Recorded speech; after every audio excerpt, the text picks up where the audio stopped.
BNP এখন কিছু বলতেছে না, কোনো মতো গেলে ইলেকশনটা হয়ে যাক। এর আগ পর্যন্ত তোমরা যা বলতেছো ভাই ঠিক আছে, কষ্ট হইতেছে, মানতে কষ্ট হয়, তো চুপচাপ শুনি। তারপর ইলেকশন হওয়ার পর যা আমার করা সেটা আমার মনে মনে আছে। অতিরিক্ত সংস্কার রাষ্ট্র কাঠামোকে দুর্বল করে না ফেলে বলছেন আইন উপদেষ্টা। তিনি বলছেন আমাদের দেশে যারা অ্যাথলেট আছে তাদের যদি আপনি 24 ঘন্টার মধ্যে 20 ঘন্টা ট্রেনিং করান, তাদের সে উসাইন বোল্ট হয়ে যাবে না, নাকি সে মারা যাবে। অবশ্যই মারা যাবে। কাজে আমাদেরকে বুঝতে হবে অতিরিক্ত সংস্কার যেটা আমি নিতে পারি না, সেরকম সংস্কার করতে গিয়ে রাষ্ট্র কাঠামোকে দুর্বল করে ফেলে কিনা সেটা আমাদের চিন্তা করতে হবে।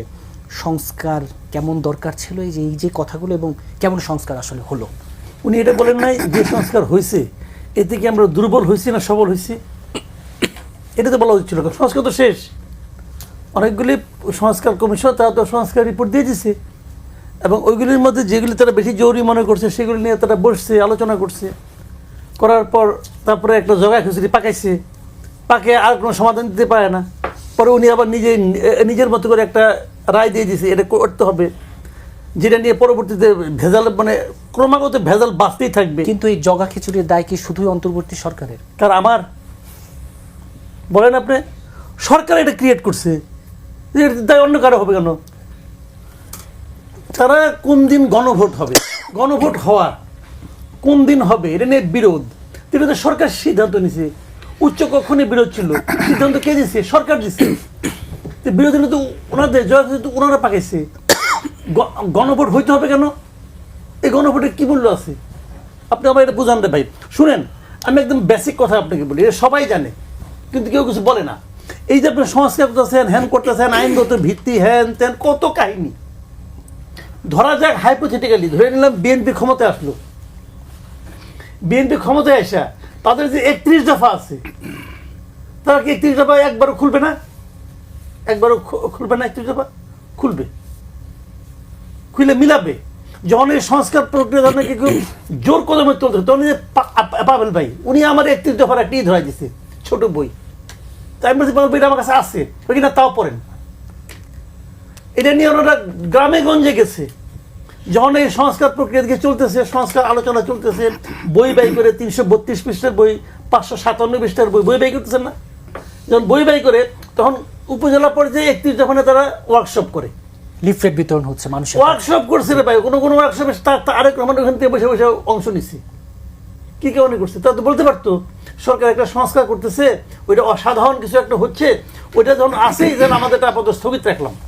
করছে একদিনের জন্য স্থগিত করে নাই। তারপর ওনারা যখন ক্ষমতায় যাবে, কথার কথা, যখন ক্ষমতায় যদি তারা যায় তখন তারা কি করবে?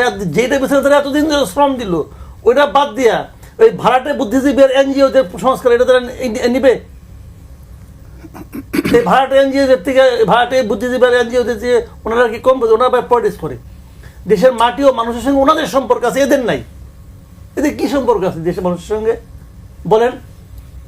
বিখ্যাত দেশের সবচেয়ে বড় শিক্ষাবিদকে নিয়ে আসছিল ওয়াহিদুদ্দিন মাহমুদকে শিক্ষামন্ত্রী বানিয়ে, ওনার বুঝতেই পারে না যে বই যে বছরের প্রথমে দিতে হয়, সে এটাই বুঝে নেই। এবং বই দিতে পারছিল অগাস্ট আসছে ক্ষমতা, জানুয়ারিতে প্রতি বছর একটা চলমান পদ্ধতি। বই তো ওনাকে নতুন করে বানাইতে হয় না রে ভাই, এটা চলমান একটা পদ্ধতি। আগে অনেক বছর ধরে বই দেওয়া হচ্ছে, জানুয়ারি 1 তারিখে বই উৎসব হয়, বই উৎসব বন্ধ করে দিচ্ছে। পারে না, কি করবো? কারণ ওরা বুঝেই না জিনিসটা কেমন কি করতে হবে। এখন এইগুলি ভাই বলে লাভ নাই। এখন এতদিন পরে আইন উপদেশে বলতেছে কি অতিরিক্ত সংস্কার, সংস্কার অতিরিক্তটা কোনটুকু সেটা বলুক, সে ব্যাখ্যা করুক যে সংস্কার হয়েছে, এটা অতিরিক্ত সংস্কার হয়েছে, অতএব রাষ্ট্র অসুস্থ হয়ে পড়ছে বলুক, অথবা তার সরকারও অসুস্থ হয়ে পড়ছে, অথবা ওনারা অসুস্থ হয়ে গেছেন বলতে পারে। মানে উনি কথা বললেন কেন? উনি কি কোনো থিওরিটিক্যাল কথা বললেন নাকি কোনো অভিজ্ঞতা জাত উপলব্ধির কথা বললেন? কি বলছেন ওনারা? কেন? শুনেন, বিএনপি এখন কিছু বলতেছে না। বিএনপির সমস্যা ওইটা জানেন, ওদের মনোভাবটা কি ভাই, পরে কিছু কমু না, তুই কোনো মতো ইলেকশনটা করে ফেলা। ওই যে বাসায় মনে করেন, উদাহরণ দিয়ে বলে, আপনি ছোট মনে করেন আপনার 6 মাসের বাচ্চা হঠাৎ করে আপনার খুব মূল্যবান দামি একটা গ্লাস সে হাতে নিছে, এখন আপনার টেনশন, এটাকে সে ফালাই দিব